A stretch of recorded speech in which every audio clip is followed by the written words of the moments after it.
Hey guys, my name is Anuradha. Welcome to our channel GK Guidance and Knowledge. Happy morning to all of you. Today we are going to discuss about the GM crops are the solution of the hunger problem. We all know about the hunger crisis, and the main cause behind the hunger crisis is there are two reasons. One was overpopulation and second one is land degradation. Today's question is critically analyze whether it is prudent to go the GM way for solution to the hunger problem. It means we need to analyze GM, which is genetically modified crops, are the solution of our hunger crisis or not.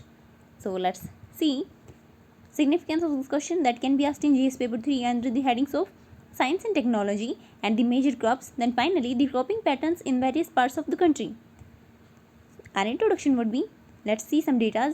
811 million people are going hungry. More than 2 billion suffer from the malnutrition. In recent Global Hunger Index, India's rank is 94th out of 107 countries, which shows serious level of hunger in India. About 14% of India's population is undernourished. To solve this issue, in recent times, gene editing technology has evolved so much that it is being considered panacea for all complicated problems such as genetic disorder, food security, diseases, nutrition, etc. What are the pros of GM crops, genetically modified crops? It may result in the increasing the yield, thus boosting food production. Limits the uses of insecticides like pest resistance in BT brinjal and herbicide resistance DM11. Make more nutrition available in the crop like iron rich rice, vitamin A in the golden rice, then vitamin and minerals rich maize and the iron zinc rich wheat. Then reduce input cost, more disposable income to spend on the food. Then making crops more resilient to various antibiotics such as environment stress, then climate change.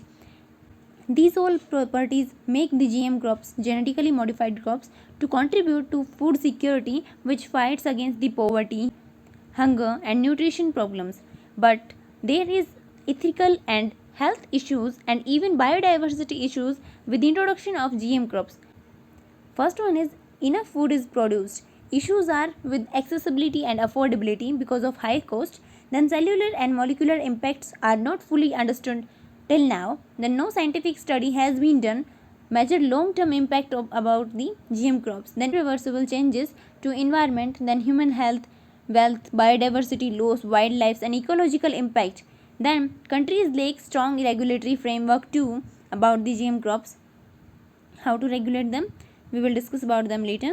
Local varieties are more suitable, but with GM crops they will be completely lost. Not for second production. Means farmers can sow it once and the seed cannot be used to produce new crops. Then farmers may dependent on the companies for the seed. So proper scientific research is necessary before introducing the GM crops to fight against hunger, the climate change and to achieve Sustainable Development Goal 2, which is zero hunger. But till then, government should concentrate and improve the ongoing programs to fight against the hunger and undernutrition like the National Nutrition Mission, then Midday Meal Scheme, Food Security Bill 2013, which provide public distribution system, Operation Flood, which is Milk Revolution, then Integrated Child Development Scheme, then increase farmers' incentives, then cheap and effective approach to fight against the undernutrition would be the fortification and make laws regarding it.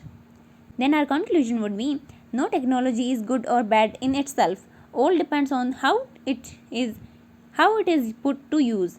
Given the pros and cons of GM technology, it is advised to scrutinize the necessity and usefulness of GM crops to fight against the hunger and ensuring sufficient regulatory framework in place to regulate complete life cycle on case to case basis. So this is it for today. Thank you for listening. Don't forget to like, share and subscribe. Also provide sources to improve. Jai Hind, Jai Bharat.